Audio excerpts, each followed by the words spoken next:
Hi hello నమస్తే అందరికీ స్వాగతం సుస్వాగతం మన ఛానల్కి. మీరు కొత్తగా వచ్చినట్లయితే సబ్స్క్రైబ్ చేయండి, బెల్ ఐకాన్ని క్లిక్ చేసుకోండి నోటిఫికేషన్స్ కోసం. సో ఇవాళ వీడియోలో మనం రాష్ట్రీయ స్వయం సేవక్ సంఘ్ ఆర్ఎస్ఎస్ గురించి సమగ్రంగా తెలుసుకుందాం. సో దీని చరిత్ర, సిద్ధాంతాలు, సేవలు, విమర్శలు మరియు ఆధునిక భారతదేశంలో దీని పాత్ర గురించి వివరంగా చర్చించుకోబోతున్నాం. చివరి వరకు చూడండి. ఇక స్టార్ట్ చేసేద్దాం. So Rashtriya Swayam Sevak Sangh RSS September 27, 1925 doctor Keshav Baliram హెగ్దేవార్ గారి ద్వారా నాగ్పూర్లో స్థాపించబడింది. అప్పటి బ్రిటిష్ పాలనలో భారతదేశం స్వతంత్రంగా మారాలంటే దేశభక్తి, క్రమశిక్షణ మరియు జాతీయ ఐక్యత అవసరమని ఆయన విశ్వసించారు. దీంతో ఒక సాంస్కృతికంగా ఏకీకృతమైన సమాజాన్ని ఏర్పరచాలనే లక్ష్యంతో ఈ సంస్థ ప్రారంభమైంది. ప్రారంభంలోనే ఇది కొద్దిమంది స్వయం సేవకులతో పని ప్రారంభించింది. రోజు కలుసుకొని శారీరక వ్యాయామాలు, జాతీయతపై చర్చలు నిర్వహించేవారు. కాలక్రమేణా ఇది ప్రపంచంలోనే అతిపెద్ద స్వచ్ఛంద సంస్థల్లో ఒకటిగా ఎదిగింది. ఆర్ఎస్ఎస్ సిద్ధాంతాలు హిందుత్వం చుట్టూ తిరుగుతాయి. వీర్ సావర్కర్ గారు ప్రచారం చేసిన హిందుత్వం మతానికి సంబంధించినది కాదని, ఇది ఒక సాంస్కృతిక భావన అని ఆర్ఎస్ఎస్ నమ్ముతుంది. ఆర్ఎస్ఎస్ ప్రధాన సిద్ధాంతాల్లో క్రమశిక్షణ మరియు స్వచ్ఛంద సేవ ఒకటి, దేశభక్తి మరియు జాతీయత ఒకటి, సామాజిక ఐక్యత మరియు మత సామరస్యం ఒకటి, నాయకత్వ లక్షణాల అభివృద్ధి ఒకటి, స్వయం సహాయకత మరియు గ్రామీణ అభివృద్ధి ఒకటి. సో ఆర్ఎస్ఎస్ అభిప్రాయం ప్రకారం బలమైన మరియు స్వయం సమృద్ధి కలిగిన సమాజమే దేశాన్ని ముందుకు తీసుకెళ్ళగలదని ఆర్ఎస్ఎస్ గట్టిగా నమ్ముతుంది. ఆర్ఎస్ఎస్కి సాధారణ సభ్యత్వ విధానం లేదు. సో దీని కార్యకలాపాలు శాఖల ద్వారా నిర్వహించబడతాయి. రోజు స్వయం సేవకులు కలుసుకొని వ్యాయామాలు, సంభాషణలు, జాతీయతపై శిక్షణలు పొందుతారు.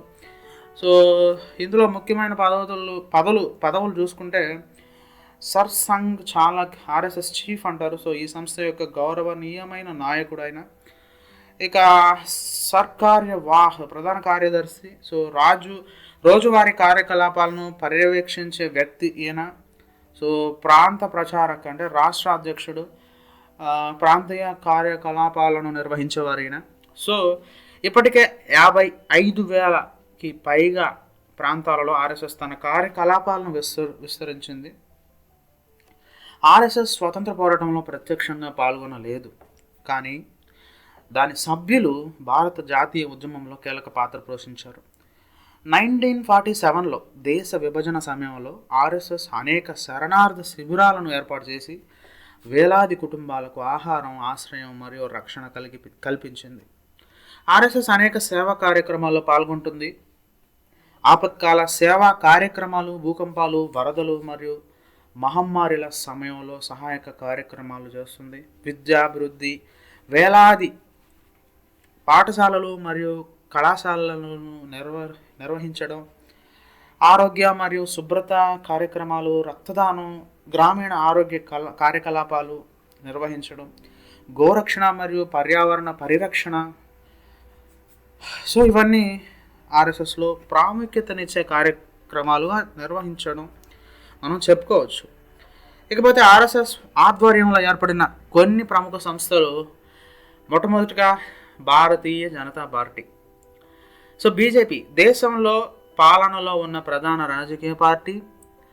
ఇంకొకటి వచ్చి విశ్వ హిందూ పరిషత్, హిందూ ధార్మిక మరియు సాంస్కృతిక అంశాలకు మద్దతుగా పనిచేసే సంస్థ. ఇంకొకటి అఖిల భారతీయ విద్యార్థి పరిషత్, విద్యార్థులకు జాతీయత విలువలు నేర్పే విద్యార్థి సంఘం.